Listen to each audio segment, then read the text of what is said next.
8 years, 2,920 days. That's how long one man survived completely alone on a barren island in the middle of nowhere, with nothing but his bare hands and an unbreakable will to live. When rescue finally came, they found a figure so transformed by isolation and hardship that he barely resembled a human being anymore. A wild-haired castaway whose eyes held secrets that civilized men could never understand. But how does a man's soul survive when his world shrinks to just a few square miles of rock and endless ocean? Alexander Selkirk was a sailor, a Scotsman with fire in his blood and rebellion in his heart. In 1704, he found himself aboard the Cinque Ports, a privateering vessel hunting Spanish treasure in the treacherous waters of the South Pacific. But Selkirk was no ordinary seaman. He was a man who refused to bow to authority, who questioned orders, who would rather face the unknown than submit to what he believed was certain death. The ship was falling apart, leaking, rotting, barely seaworthy. When they reached the remote island of Mas Atiera, part of the Juan Fernandez archipelago, 400 miles off the coast of Chile, Selkirk made a decision that would echo through maritime history. He refused to continue the voyage. The ship was a floating coffin, he declared, and he would rather take his chances alone on this godforsaken island than sail to his doom. His captain, Thomas Stradling, called his bluff. "Fine," he snarled. "Stay here and rot." They left him with a musket, some gunpowder, a knife, a hatchet, a kettle, his Bible, and his clothes. Nothing else. As the Cinque Ports disappeared beyond the horizon, Alexander Selkirk stood alone on a beach that would be his entire world for the next 8 years. The silence that followed was absolute, broken only by the crash of waves and his own thundering heartbeat. The first night nearly broke him. As darkness fell over the island, the reality of his situation crashed down like a physical weight. He was alone, completely, utterly alone. No human voice would answer his calls. No ship would appear on the horizon tomorrow, or the next day, or perhaps ever. The island stretched before him, for miles long, 2 miles wide, a mountainous spine covered in dense forest and ringed by rocky cliffs. Wild goats roamed the interior, descendants of animals left by previous visitors. The sea teemed with fish and seals. There was fresh water, wild turnips, and pepper trees. But none of that mattered in those first terrifying hours when the magnitude of his isolation threatened to crush his sanity. Selkirk built a fire on the beach and sat staring into the flames, fighting the urge to scream into the darkness. The island's sounds, rustling leaves, animal calls, the constant crash of surf, seemed magnified in the silence. Every shadow could hide danger. Every sound could signal rescue or death. He didn't sleep that first night. He couldn't. The moment he closed his eyes, panic seized him. This was not adventure. This was exile from the human race. Survival became his only religion. Selkirk discovered that the island's goat population would be his salvation. Using his musket sparingly, ammunition was precious. He learned to hunt with primitive traps and his bare hands. His sailor's body, soft from shipboard life, hardened into something leaner and more dangerous. He built his first shelter in a grove of pepper trees, a crude hut that barely kept out the rain. But as weeks turned to months, his constructions became more sophisticated. He learned to weave branches, to use goat hides for waterproofing, to create tools from salvaged metal and carved wood. The transformation was not just physical. Selkirk's mind began to change in ways he couldn't yet understand. Without human conversation, he started talking to himself, then to the goats, then to imaginary companions.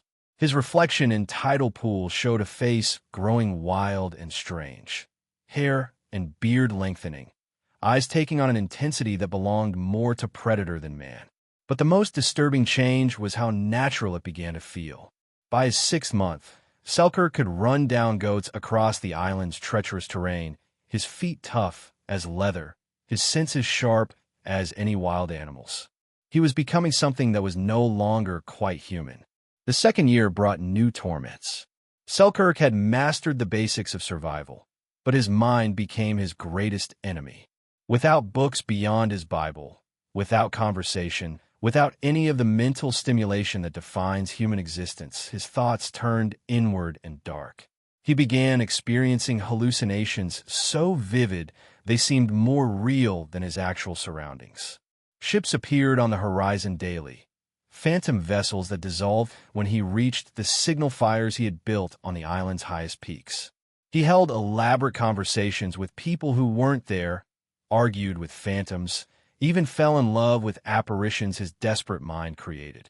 The isolation was driving him slowly, steadily insane. There were days when he couldn't remember his own name, weeks when he forgot how to speak English altogether. He developed strange rituals, elaborate ceremonies for hunting, for eating, for marking the passage of time. These rituals became the framework that held his fragmenting personality together. But something else was happening.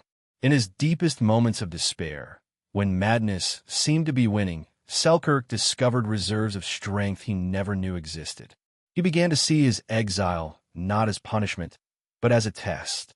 The island was teaching him something about himself, something about what human beings are capable of when stripped of everything civilized society provides. By his third year, Alexander Selkirk had achieved something extraordinary. He had become the perfect predator for his environment. He could run down goats with his bare hands, catch fish in tidal pools, predict weather patterns days in advance. His body had become a precision instrument of survival, lean and powerful and perfectly adapted to the island's demands. He had built multiple shelters across the island, sophisticated structures that would have impressed professional builders.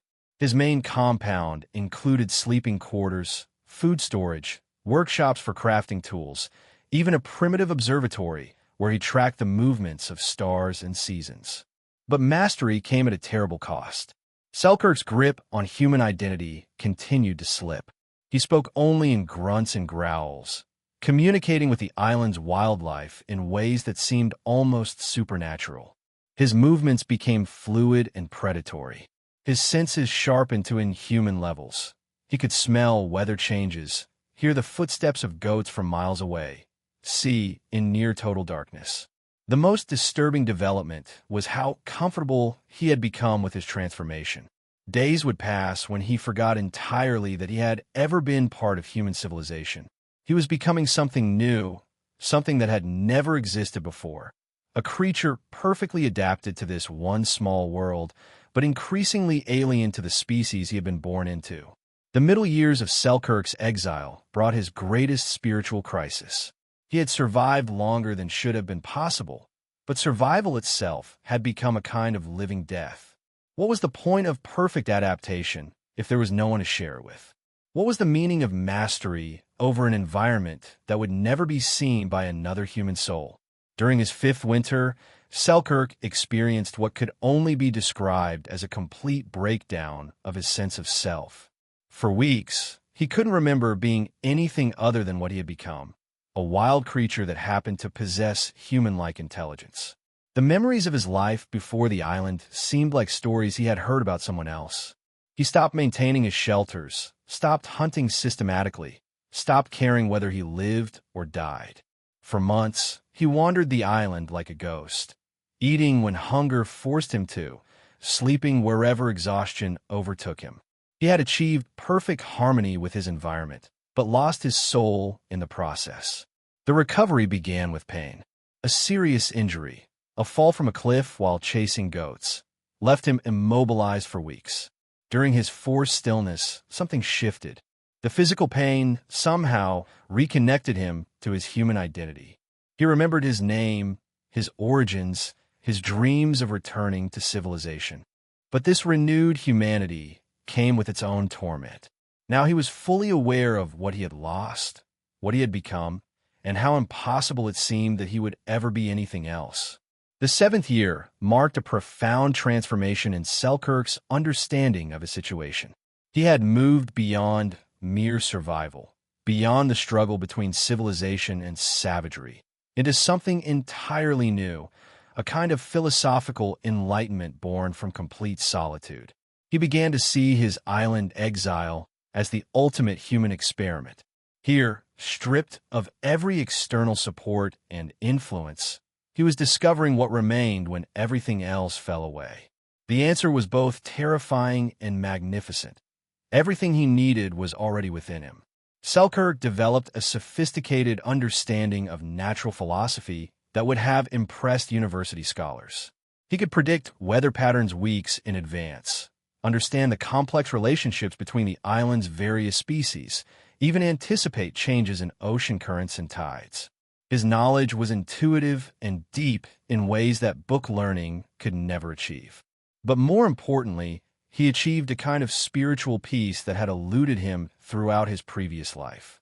The constant mental chatter that plagues civilized minds, worries about status, money, relationships, future plans, had been burned away by years of focused survival.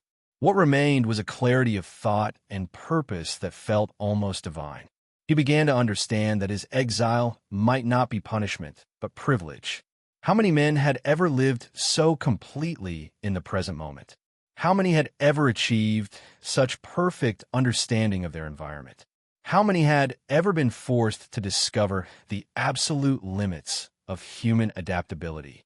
As his 8th year dawned, Alexander Selkirk had become something unprecedented in human history, a man who had achieved complete mastery over both his environment and himself. He had transcended the normal boundaries of human existence and entered a realm of experience that no civilized person could comprehend. His daily routine had become a kind of meditation in motion. Every action, hunting, crafting, building, exploring, was performed with perfect efficiency and awareness. He wasted no energy on regret or anxiety. He existed entirely in the eternal present, responding to each moment's demands with animal grace and human intelligence. The island had become an extension of his own body. He could sense changes in weather from shifts in the wind he felt in his sleep. He knew where every goat on the island was located at any given time.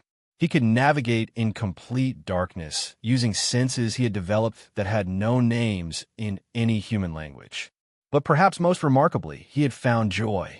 Not the desperate happiness of escape or rescue, but the deep satisfaction that comes from perfect alignment between one's abilities and one's circumstances. He had become exactly what his environment demanded, and in that becoming, he had found a kind of peace that civilization could never provide. The irony was profound. In losing everything that society considers essential for human happiness, he had discovered a form of contentment that most people spend their entire lives seeking. On February 2nd, 1709, the Duke and Duchess, 2 English privateering vessels, anchored off Massa Tierra. They had come seeking supplies and fresh water, not expecting to find anything more remarkable than wild goats and fresh fruit. But as dawn broke, they spotted smoke rising from the island's interior. Then they saw him, a figure moving along the beach with inhuman speed and grace, watching them from the shadows like a predatory animal. When Alexander Selkirk finally emerged from the forest to meet his rescuers, they saw something that challenged their understanding of what a human being could become. He was dressed in goatskin sewn with crude tools, his hair and beard long and wild, his body lean and powerful as a wild animal's. His eyes held an intensity that made hardened sailors step back in instinctive fear. But most disturbing of all was how he moved and spoke. 8 years of solitude had changed the very essence of how he interacted with the world. He flinched at the sound of multiple human voices, struggled to remember English words, seemed more comfortable communicating through gestures and expressions that belonged more to the animal kingdom than human society. The rescue party's initial joy at finding a survivor quickly turned to unease. This was not a man grateful for salvation. This was a creature being forced to abandon the only world where he truly belonged. Selkirk's return to civilization proved more traumatic than his original abandonment. After 8 years of perfect solitude, the noise and chaos of shipboard life was almost unbearable. The constant chatter of other men, the confined spaces, the artificial rules and hierarchies of maritime society, all of it felt like torture to someone who had achieved perfect harmony with the natural world. He struggled to readjust to cooked food, finding it bland and unsatisfying compared to the fresh fish and goat meat he had lived on.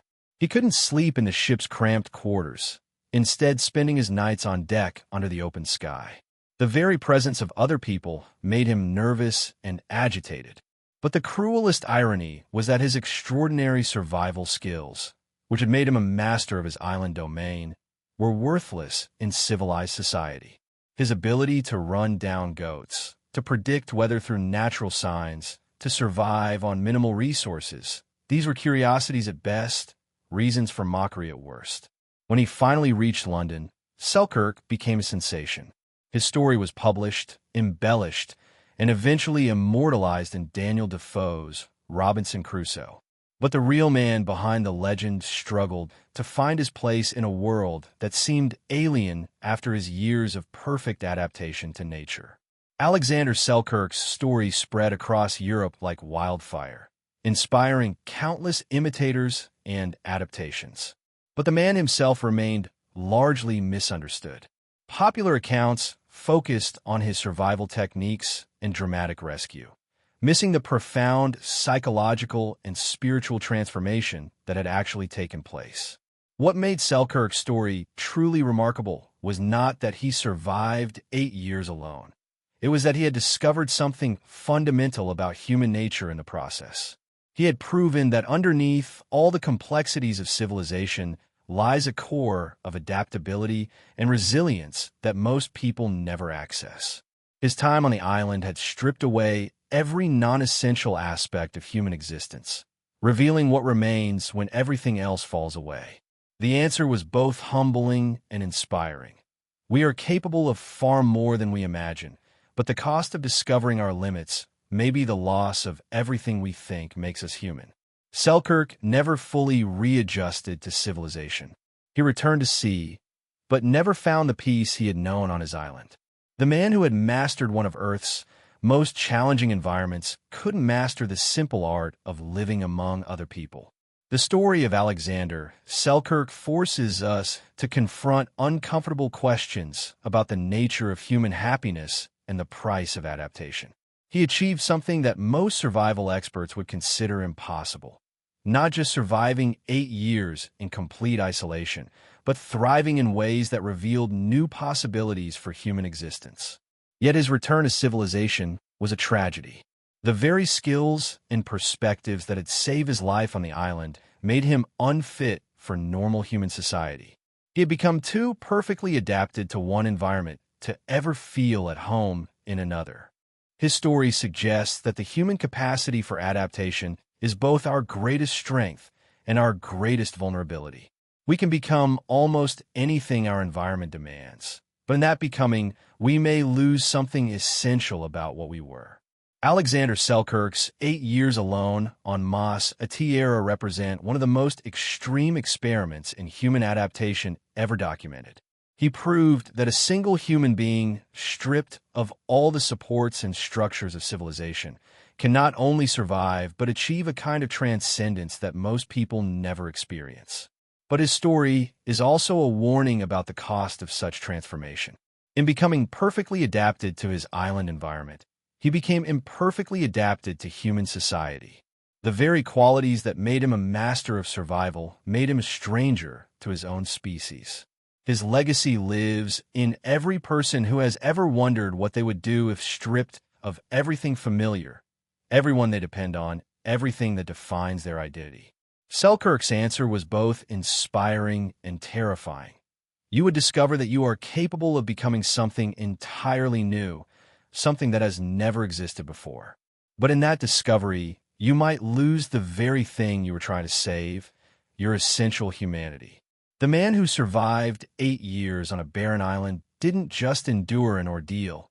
He underwent a transformation that revealed both the infinite potential and the profound limitations of human adaptability.